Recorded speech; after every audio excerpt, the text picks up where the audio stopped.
Buongiorno, buon pomeriggio, and sera, Lazio world. Welcome to our instant reaction pod. A little bit of stoppage time here as we review very unfortunate match between Milan and Lazio. I'm your host, Sean McIntosh, joined as always by Caleb Adams. Caleb, here we are again on the heels of defeat. How you feeling? I mean, I can't say that a loss wasn't expected. I will say that to begin with. I did want a little more though from the side. So certainly a bit disappointed with the performance itself.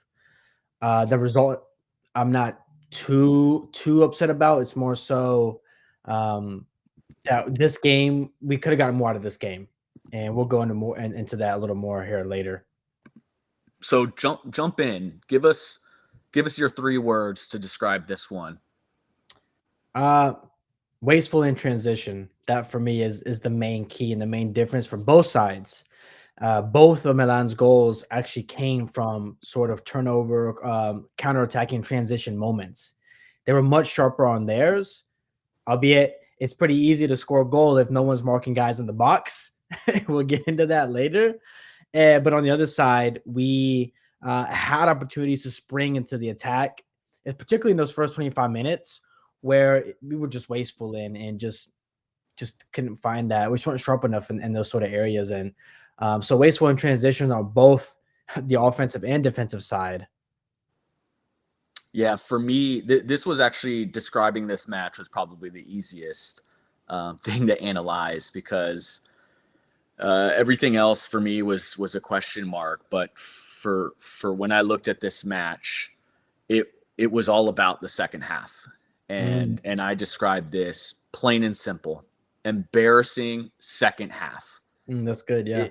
It was a tale of two halves because I thought we came out pretty sharp. I thought we kept solid shape in that first half. I thought we limited Milan from having opportunities. It really wasn't until the 45th minute where Provedel was forced into making a big save off of a nice first touch strike by Giroud. And then Reisner had the rebound and tried to sneak it in. But outside of that, that certainly was the best opportunity for both sides in the first half. But outside of that, I thought we did fairly well. And our attack, while still very much toothless, still had the makings of something, and I was hopeful. So for me, it was a tale of two halves. I thought first half, I thought there was a ton of space to operate in. I felt like we were able to find open gaps and make some runs, and there was some decent combination play. I thought Leao was pretty wasteful, and we kept him relatively quiet. Again, all in the first half, completely changed in the second half. So for me, when I look at that, I just scratch my head and have to try to understand what the hell happened at halftime that we looked so lifeless. So, for you, where did this all go wrong? Because there was some promise. I mean, I think you could say, I think the fair statement is the first half, just depending on the lens that you look at it through, you make a case that one team maybe was better than the other. But I think the fair statement is like, it was a pretty evenly matched first half. No side was clear of the other. Lazio had some half chances, and again, maybe wasteful, and we can talk about that. But I thought that first half, I was ready to buckle up, be a hotly contested one. It was a dog fight, particularly in the first half, and maybe the ref let it get a little bit too chaotic. But for you, where did it then start to go wrong? Man, it's tough to gauge because it seems whatever happened at halftime, it elevated one team and digressed another team. And I'm not sure what it was. I'm not sure because I do think I have a hard time saying it's a tale of two halves Because when I think of that, I think of one side was dominant one half, the other side was dominant the second half. I don't think we were dominant the first half, but like you said, it was very much an even affair. I felt like we were really even in that first half, and I thought the first half was something we could be proud of. I was like, you know what, this is good. Defensively, it looked really sound. Defensively, we were sharp. We were well organized. But Romagnon, that's what I mean about Tale of Two Halves. It's not uh, necessarily that one team, gotcha. flipped Okay, it. For me, it was, just uh, looking at our gotcha, performance, gotcha. Yeah, yeah. Okay, right? for sure. Then, yeah. First half, Mhm. ton to be proud of, ton to be hopeful for, and second half, nothing. I mean, I'm looking through my notes. I'm trying to take some positives away. I'm trying to even the players that when we start talking about who our man of the match was, first half, I had a number of guys written down that Mm, that I was pretty happy with performance wise, and then just where were they in the second half? And that for me is the reason I say tale of two halves. Like, I just thought that second half was, you know, just lifeless. Like, there was nothing. Like, defensive yeah. shape was gone. We let guys like Pulisic just free in the box, and then just forget about wasteful opportunities. There were There were no opportunities, none. none. So, None, yeah. to your point, like, whatever happened at halftime, or whether it was the dogfight they were in, and the physicality, whatever it was that happened, one team took that and found a way to get better, and the other, Lazio, simply got worse. Yeah, because when I look at the game, you could say, "Oh, maybe it's some halftime, tactical shifts from Milan or what kind of that shifted the game," but it just didn't. It Right. it wasn't that Milan were coming out, as a better team with different tactics, better set up. We just digressed, and Yeah. Milan were doing the same thing they were doing in the first half, except we weren't handling it as well as we were. In the first half, interesting to note, Milan had 58% possession Mhm. to Lazio's, just shy of 42%. So you would look at that and again think, wow, an incredibly dominant Milan performance. And that's the half that we felt good about. Ultimately, where it ended was a much bigger split. So, Wow. it was nearly 50-50. It was literally 51% Milan, 49% Lazio. So, just the dynamics of the match change. Just kind of reviewing it, again, first half, you look at a stalemate, 0-0, pretty even performance until the 60th minute, in which Christian Pulisic finds himself free in a box and gets it on frame. It's nothing spectacular from him. Does the job. In fact, you can maybe question Provedel kind of being close enough to make a save, but it's a free opportunity in the box, and Yeah. Pulisic does well to get it on frame and finish it. And it had been building up, and Mhm. then 88th minute, Noah Okafor, from just Leao coming to life in a match where he's now got a couple assists, and Leao does all the work, and Noah Okafor just ends up tapping it in and finishing the job. And we find ourselves then in the position of essentially 88th minute, game's over, right? We see Yeah. Pedro with a moment of brilliance, we had hoped, only to be ruled by an offside call when they would go to VAR. So one of those matches, you close the books and you hang your hat to the opponent, and here we are, having lost 4 in our first 7 matches. So again, where do you think this was lost?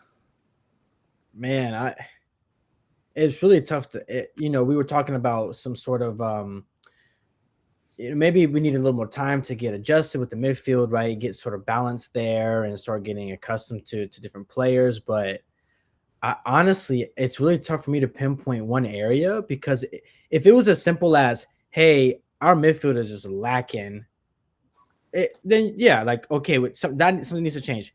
But I will say it's just if every single part of the field has been struggling. Every single part of the field, every single part of the pitch. The energy hasn't been there. There seems to be a lot of complacency. It seemed to me going into the second half that Lazio were like, you know what, content of like, hey, we're keeping this 0-0. Like, let's just kind of keep hanging in there instead of like, hey, it's 0-0, we can win this. And that's sort of the kind of the what it kind of came across to me was that, hey, we're content with this. Let's just hang in there, be a little complacent, rather than saying using the half as a sort of a platform to launch off and be like, man, we're right in this game. We just got to get a little sharper here and there, a little quicker, and we can win this, guys. And so it's tough. It's really tough to narrow down because I think it's a team wide issue, not just a particular player or area. Yeah, I think there are question marks across the entirety of the squad. We've talked about this midfield over and over again. It's what's really interesting and hard to pinpoint is when I look at individual performances, they don't necessarily seem as bad as when you take a step back and just look at it as a unit. Like that midfield Yeah, unit no, yeah, for 100%. whatever, right? Like just looking, let's take like Rovella, like no, not as good of a performance as he had against Torino, but I thought he I played think really pretty good. well, right? Like there was a couple sloppy passes early on, and then I thought he was aggressive. He made really strong tackles. Slightly off on some of the long balls, but like again, overall, like pretty solid. I thought Yeah, solid. Yeah, Ganduzi early in the match, I liked what he brought. I thought he was finding open space, and second half he started off and was not good, but overall, just like looking at the performance was not a overly bad one. And Luis Alberto, no different than what Luis always does. And yeah, you look at that, and then the sum of its parts is not good. yeah, And that's what for me, we've seen and heard people complain about Cheeto. Great, we get Tati in, and starting 11, we looked at this and we were like, great, what an opportunity for Tati Castellanos to come in and yeah. maybe bring some new life to the attack, right? And again, overall, you kind of look at just his performance. Like he was fine. Like he was fine enough. He was lively. There wasn't a ton there for him. What the hell? Again, looking at our center backs, like nobody. I know there's a lot of complaints about our back line, and that's not like That's not the problem. that's not the problem. We don't just because, and I get it, it's easy. Like your defense gives up goals, right? Last year we were second in Serie A in conceding goals, and we had this incredible run of clean sheets. And so the praise is always going to go on the back line. And just as when you give up goals, the criticism is going to fall on the back line. But you take a look at how Pulisic scored that goal, and it's midfield not being there. Why are they so far from their center backs? Or Zaccagni maybe kind of sleeping, and you see him, looking at Pulisic making that run in. And so right now, you just have to question all of the parts. Like, why is it not working? Yeah, Something has to change. So for me, when I look at where it all went wrong, it's just they were happy to concede possession. They were happy to just yeah. sit back. It did seem like they were fine with a tie. Mm-hmm. And for me, that's a problem because it was quote unquote working enough in the first half. Yeah, And so we were just like, all right, 45 minutes go, let's just hang on. I just don't get that. So yeah. It was weird. talking about players for you, who did stand out in a positive way? Man, interesting you say that. Before we went to halftime, I was tempted to tweet like, "This is why Romagnoli and Casale uh, demonstrating today why they're the best center back duo in the league."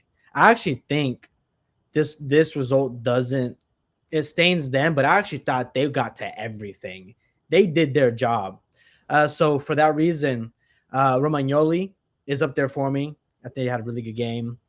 Um, I'll say a few candidates. I do think that Tati had some really great touches and build up and hold up in the game as well. He also had a nice little through ball here and there, and was able to get some shots on target, even though he got some half chances all game. He had a good showing.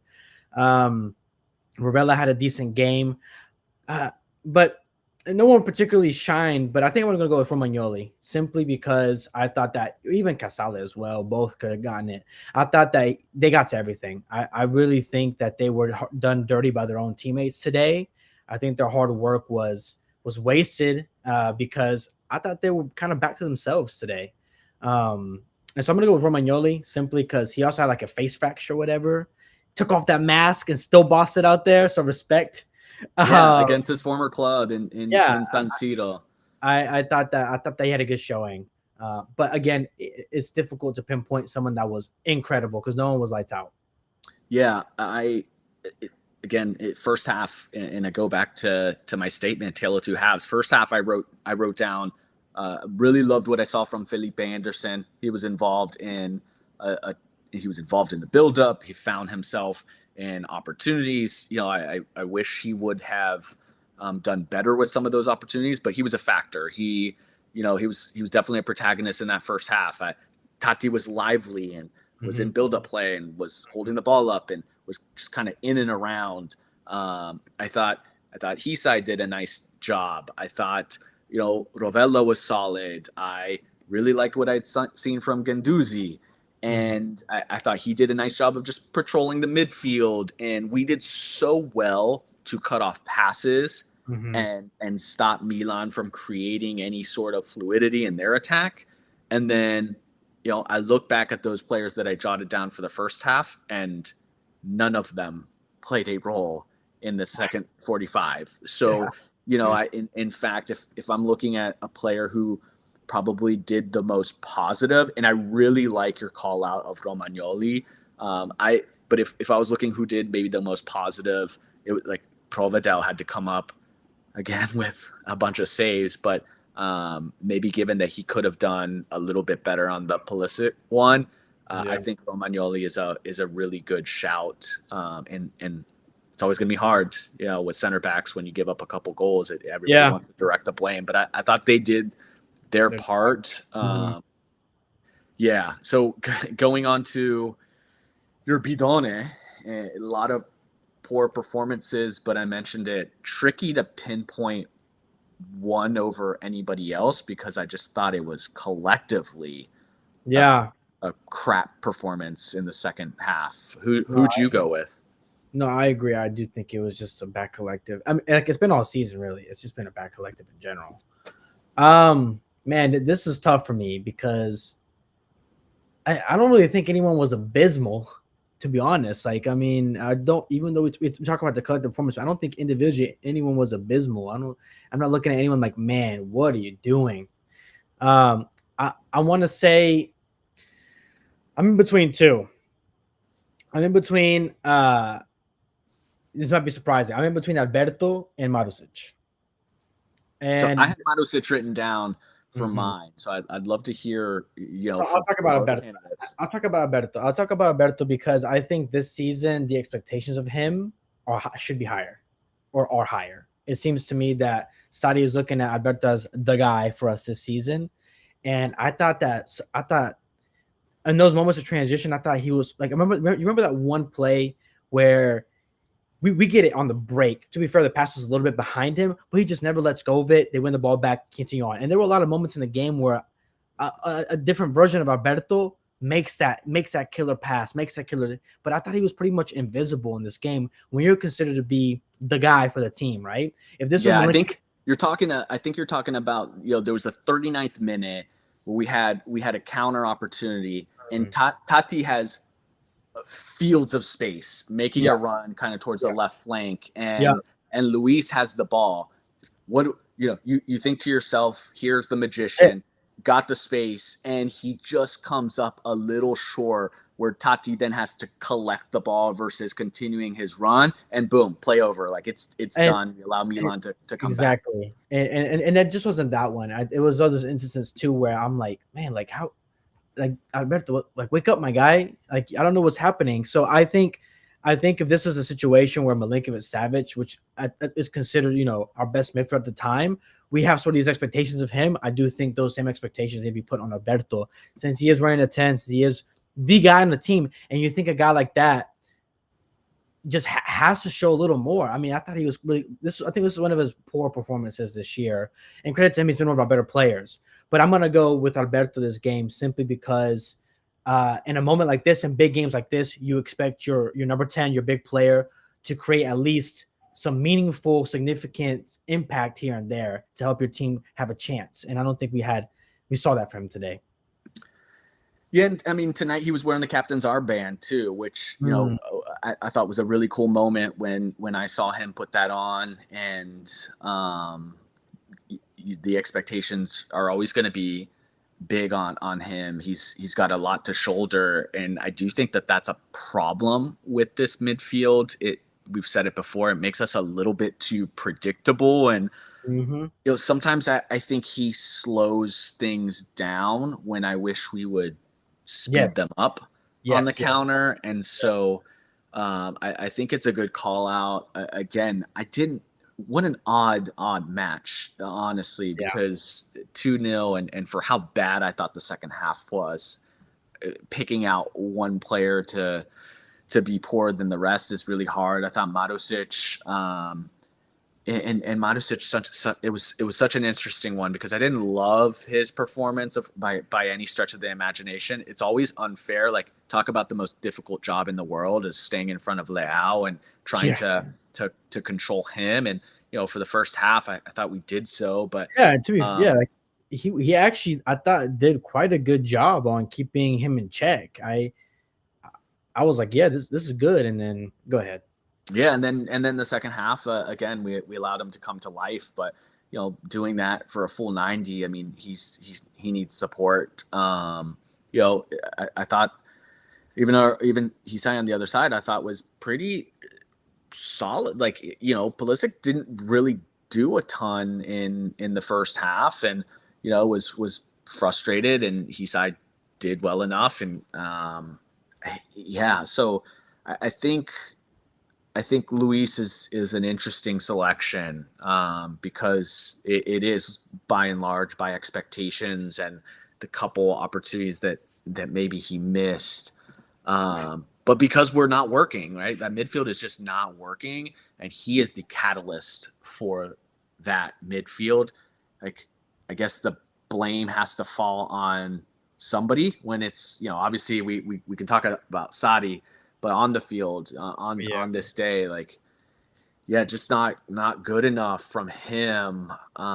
Interesting too. Just speaking about this toothless attack, I thought I wrote down that I thought this was a match that I would have loved to seen Ciro Immobile on a little earlier, especially before we conceded, because Milan, they were so high up the field, Mhm. and right, we were on our heels, and I wrote that down that I wanted to see Cheeto at that moment, because at least with old Cheeto, that's where we would have thrived, right? Winning back possession and then bang, counterattack, let Cheeto find that space and make Milan, and punish Milan. And and he came into the match after we had already conceded, and at that point it was desperation, and our attack just can't seem to figure it out.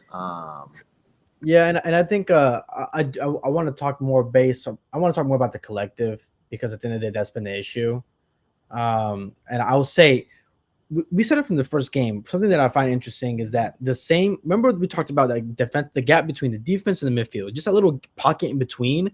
Teams have sort of free reign in. We conceded goals against Lecce that way. Most goals we've conceded have come within that pocket. And at this point, I'm thinking, is this something that's down to the system? Is this instruction, like, or is our players just like not that disciplined enough to recognize these situations? Like, what's happening here is my biggest question. Is why is this pocket of space something that opponents can exploit every single game, and we don't seem to learn from it? Because I look at the Christian Pulisic goal. I think we did good. I think we had like two guys on Leon when he passed that in. I mean, like, that's all you can do, right? At that point, it's like, okay, then just everyone get back, watch that cut back, because that's what Milan were doing all game, right?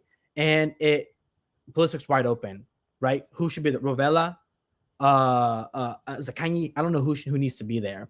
And then the second goal, this one was particularly infuriating because Vecino was right there. Vecino was in arm's length of the guy he needed to just jump in front of, Okafor. He was about an arms or two length away from Okafor, and he's just sitting there watching Okafor just tap it in. He's just watching Leon, and so I'm like, yeah. So So let's talk. Right. Let's ask the hard questions. Let's talk about a panic meter, because I think that's gonna segue us into a conversation we need to have. Yeah, yeah. Here we are, 7 matches in, and we sit in 14th place in the Serie A table, and it's not looking pretty. We've got 2 wins, 1 draw, and 4 defeats. Mm. 1 to 10, where's your panic meter? Um, I'm gonna say, I'm gonna say 6. We're definitely over the edge. We're That's where I definitely have it. we're approaching. We talked about the first 10 games. We talked about a real good gauge of kind of, hey, what are we kind of doing? Like, where are we at? Where we can properly judge a new look team in a lot of different ways. Is those first 10 games we've played? What, it's our 7th game, correct? Yep. That we just played. We're 7 games in, and we're still conceding goals the same way we conceded goals those first 2 games. We're still quite lifeless in the attack. And so at that point, I think now we need to start really asking questions of I hate to say Sadi, and I hate to say it because But I you also, have. I mean, but you we have have. to, right? We have You have to. I to. mean, we're talking about. And look, we're not saying Sadi out, No, but we no. have to ask questions and we have to figure this out. 7 matches in, 14th in the table, coming off of a season in which we were second place. Now, I think we overperformed, right? Like that's the reality is we overperformed last year, but we did have a strong transfer window. We did. Granted, those players came in a little bit late, and we are willing to allow some time, but we're 7 matches into this thing, and there's just no cohesion. Like there's no cohesion. It'd be one thing if we were still strong defensively, and Yeah, yeah. maybe we just can't finish, or we're scoring goals, and for whatever reason, like we just can't stop any. Like there's just nothing is clicking right now. So we have to ask questions of the manager. Like, what And is it that I'll we say need to this. do? I'll say this too. This is the most concerning part. This is why we have to ask questions of the manager, is because we have, there's a very clear defined style of recent Lazio ball, right? Of Sarri ball himself, which is, holding possession. Like it's different if, like you said, if we're getting into the final third and we just can't, that little bit of quality, we're just lacking. That's different. But we're struggling to get to the final third to begin with. First of all, against even not even just against good teams, against like some mid teams, and sort of our whole identity just kind of out the window. I mean, we were a possession first team last year. Even against the better teams, we would hold more of the ball, right? We dominate possession. We were credibly well organized and disciplined on defense. And these are 2 sort of pillars that have just sort of crumbled this year. And that's the concerning part, is why is it that our identity is like disappeared? And don't give me the whole Milinkovic Savic is the problem. Like, nah, our whole identity didn't collapse because of Milinkovic Savic leaving, right? In my opinion.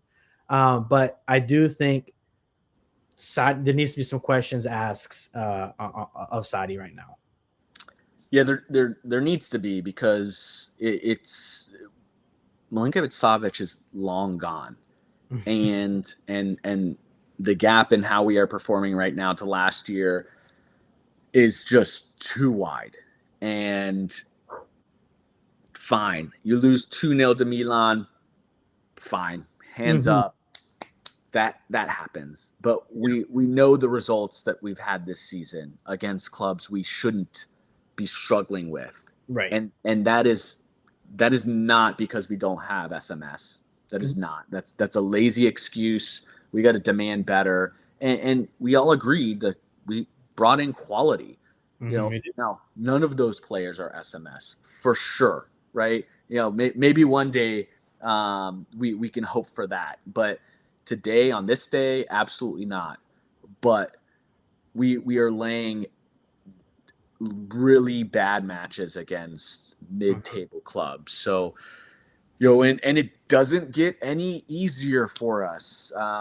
We've got Champions League this Wednesday against Celtic in Celtic on the road in a really, really difficult place to play. And then we've got back to Serie A action on Sunday against Atalanta, Mhm. and Atalanta has been really difficult for us, and they're playing really well. And then it's Sassuolo who just beat Juve, and right back into Champions League against Feyenoord. So it's not getting any easier. There's not a run of matches where we can sit back and maybe collect some points. Yeah. And what's frustrating is that other teams are dropping points, right? Roma gets beat down by Genoa, and but right now it really just starts to feel like it's slipping away so early into the season. I Yeah. could not have imagined this for the life of me. I mean, this is panic meter 6, and each day it continues to climb, and Mm. we've got to find a way to salvage it, because I do think we have the players, and Mhm. again, these players aren't necessarily crumbling. It'd be one thing if you make a boneheaded play at the end of a match and give up a game, Yeah. but it's really tough to point fingers right now at any one player. So Yeah. that's where, as a unit, that's where I see the issues. That's where we gotta figure this out, and we've got to figure it out really, really quickly, because these don't get any easier. So going into, what do you want to see here? We've got Celtic on the road, tough place to play, and then I mentioned the Atalanta here at home. What do you want to see lineup wise for those two matches? I think that I still strongly believe that the best lineup right now that we've seen has been a dual eight of Alberto and Kamada. I do you talk about sometimes Luis Alberto plays a little too slow. I think Kamada really balances that out because Kamada plays fast. He's like super one touch move, one touch move, one touch move, touch move, touch move. Whereas Alberto's a little more, thoughtful, a little like he's looking up a little longer, holds on the ball a little longer. I think Kamada does complement him the best. And we all his runs too. Guendouzi doesn't really make those runs that Kamada does. And I think that part of the issue today was Guendouzi and Alberto sort of stay in the same lane.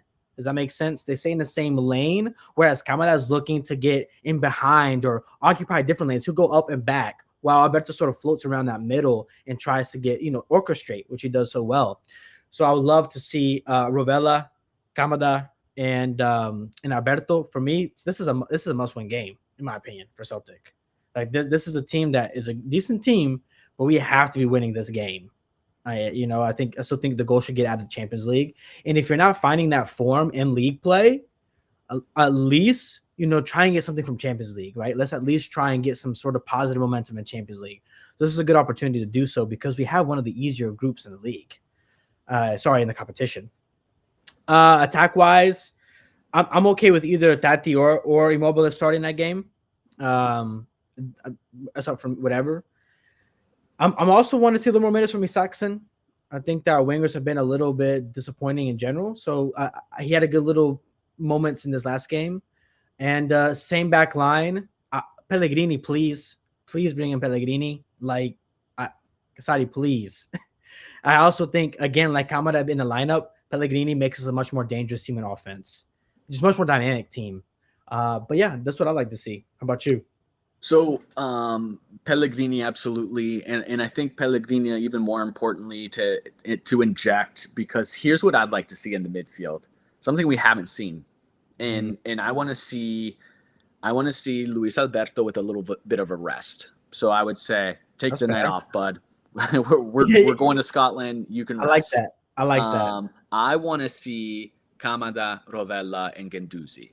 I and like and that. for Yeah. me, like let's put Kamada in the position of Mm. having the ball a little bit more and playing the role of Luis Alberto, with Rovella still there pulling the strings, Yes. and then Genduzi's that nice little balance, Yeah. and Yeah. and then you have somebody like Pellegrini, obviously, that is so offensive minded, but I really like defensively what that unit can do, because we know Kamada doesn't get necessarily as much love for Mhm. his ability to win balls and tackle, Yeah. and Genduzi is just a maniac and can cover space and run Yeah. around, and Rovella, a player that's an absolute two-way stud. So I don't Yeah. think by placing Pellegrini in there, there's any cause for No, concern that he's too offensive-minded. So I would love to see that. I like And that. those are players that are all rested. Pellegrini saw no time today. Rovella came off pretty early in the match. Yeah. Guendouzi came off early in the match, and Kamada came onto the match really late into the game. So for me, that's a well-rested unit. Keep our center backs together. Mhm. Marusic on the right, or even throw in Lazzari there. But I don't want to change too much. Mhm. And the attack, because I'm going with a completely new midfield, I would probably stay the course with Felipe Anderson, Cheetah, and Zakani up front. Mhm. So, I I just like that. throw that lineup out, see what happens, and then if you need to abandon it at halftime. I think I like that a lot because I'm also really curious to see how Kamada and Pellegrini do on the same side. We had a lot of fun and joy with Lazari and Kamada on that right side. I don't even Yep. remember that game when they were Yeah. playing together on that side. It was a nightmare to do with. Either Kamada was getting freed up or Lazari was getting freed up to make crosses, whatever. So I would love to see Kamada and Pellegrini on that left flank, the left side, seeing how they combine. I think it could be really dangerous and a nightmare to deal with. Well, the pressure is on, and you said it, when you can't get things done in league play, then you've got to go out and maybe use other cup competitions to Yeah. get it together. But this isn't just any other cup competition. This is Champions League, and it puts more pressure to do more in this competition, a competition that we aren't expected to make any noise in. But I think our expectations are to certainly get out of the group. So having dropped points, though we earned that point in dramatic fashion against Atletico Madrid, we did still drop points at home, and so this Mhm. one against Celtic is all the more important. So Yeah. we'll be here to chat about it and talk about it. Got to get it together. Check us out on social. Make sure to follow us. Give us those 5-star ratings, and follow us on TikTok, Instagram, Twitter, or X, whatever they're calling it these days. But as always, sempre forza Lazio.